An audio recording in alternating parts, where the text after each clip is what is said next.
Before this story begins, let me warn you. If you own an old doll, especially one that wasn't bought new, do not watch this alone. Because some dolls don't move when you're watching. They wait until you turn your back. My name is Caleb Morris, and until last fall, I didn't believe dolls could be evil. I thought people who feared them were just letting their imagination run wild. I was wrong. I had just moved into a small rental house in upstate New York, the kind of place with creaky floors and a basement that always smelled damp, no matter how often you cleaned it. The landlord told me the house had been vacant for a while, but didn't explain why. On my first night there, I noticed something odd. Inside the bedroom closet, pushed into the far corner, was a child-sized porcelain doll, sitting upright against the wall.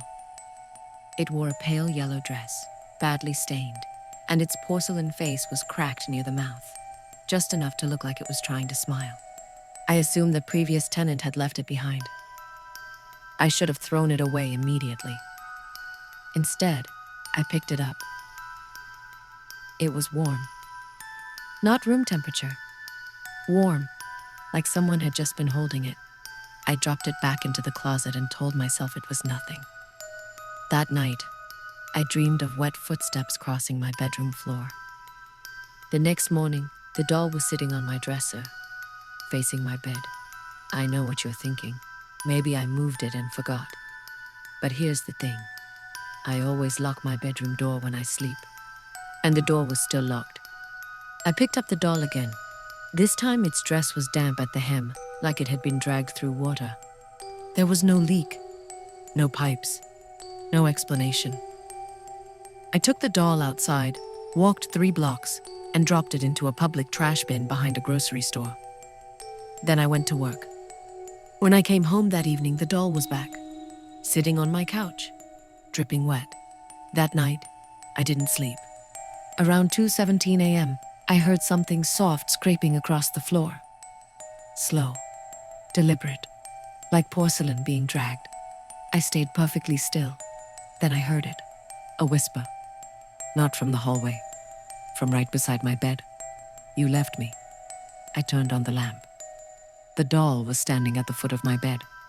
Standing. Its cracked mouth was wider now. And beneath it, etched into the porcelain chest with something sharp, were 3 words. Don't put me back. I packed a bag and left the house before sunrise.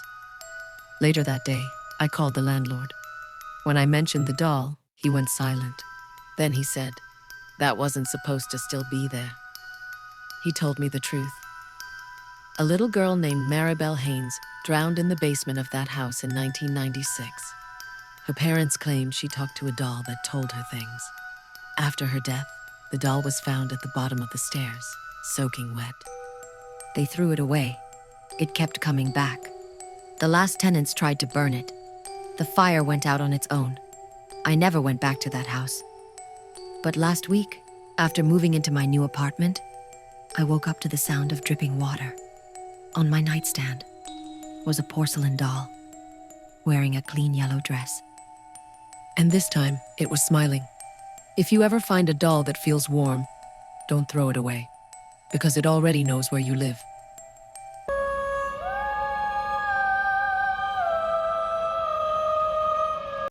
This story was sent to me by someone who asked me one thing. Never stop thinking about the doll, because the moment you forget it exists, it remembers you instead. My name is Evan Larkin, and I work as a night janitor at a closed elementary school in Ohio. The building was scheduled for demolition, so my job was simple. Make sure no one broke in, clean up graffiti, and report anything unusual. No one mentioned the doll. I found it on my 3rd night. It was sitting in a 1st grade classroom, placed neatly on a chair facing the chalkboard. It wasn't creepy in the obvious way. No cracks, no bloodstains, no missing eyes. Just a cloth doll. Brown yarn hair, button eyes, a stitched smile. What bothered me was the silence. That classroom had an echo. Every footstep bounced off the walls. But when I stepped inside, the sound just died. Like the room was swallowing noise. I radioed my supervisor and asked if anyone had left a doll behind. He said, "If you see it, don't touch it. Just keep working." That should have been my cue to leave. Over the next week, I noticed a pattern. Whenever I looked directly at the doll, nothing happened. But whenever I got distracted, checking my phone, cleaning desks, tying my shoe, I'd hear fabric shifting. Not footsteps. More like someone adjusting their posture. I tested it. I placed the doll on a desk and stared at it for a full minute. Nothing. Then I turned around for exactly 5 seconds. When I turned back, the doll was closer. Not by much, but closer. One night, I decided to move it. I carried the doll to the storage room and shut the door. As soon as I walked away, the school bell rang. That bell hadn't worked in years. When I ran back, the storage door was open. The doll was gone. And for the first time since I started that job, I heard children laughing right behind me. The security footage made it worse. I reviewed the tapes the next morning. The camera showed me cleaning the classroom. Then for a full 6 minutes, the footage showed nothing. No static. No blackout. Just an empty frame where time had skipped. When the video resumed, I was standing completely still, facing the doll. My mouth was open, like I was mid-sentence, but there was no audio. I stopped going into that classroom. I avoided thinking about the doll entirely, and that's when things escalated.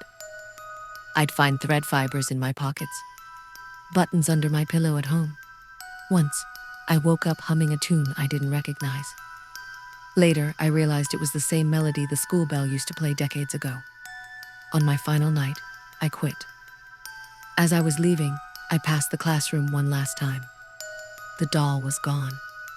In its place, written in chalk, were the words, "You remembered too late." At home, I packed everything to move out. When I reached for my keys, I felt fabric. Sitting in my jacket pocket was a small cloth hand, still warm. Some dolls don't follow you. They wait until you forget them. And then they finish the story for you.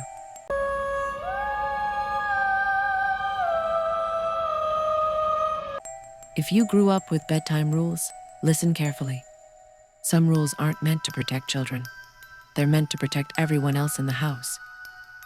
My name is Rachel Whitmore, and my grandmother raised me after my parents died. She was strict about one thing.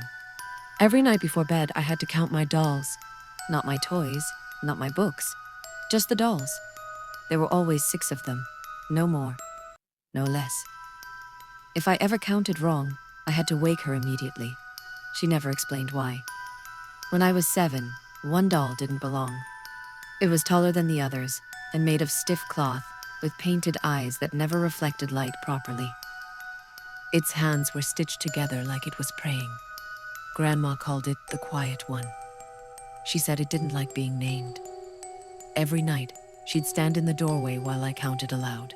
1, 2, 3, 4, 5, 6. Only then could the light be turned off. The first time I miscounted, I woke up screaming. I'd counted 7. Grandma ran in, pale as paper, and made me hide under the blanket while she took something heavy from the closet. I heard fabric tearing, then silence. The next morning, there were 6 dolls again. Grandma wouldn't meet my eyes. Years later, after she passed away, I inherited the house. I boxed up the dolls and locked them in the attic. I told myself they were just toys. On the first night alone in that house, I woke up at 3:06 a.m. Someone was whisper counting from my old bedroom. 4, 5. I crept down the hallway. All 6 dolls were sitting neatly on my childhood bed, facing the door, waiting. I counted them. 6. Relieved, I turned to leave. Behind me, a voice whispered, "You forgot the quiet one." I turned back. There were 7. The next morning, I found my grandmother's journal. One entry was underlined repeatedly. If the number changes, it means one escaped counting. And once it learns your routine, it learns how to replace you. That night, I counted again. 6. But in the mirror behind me, I saw a doll standing where I should have been. Some bedtime rituals aren't habits. They're containment procedures.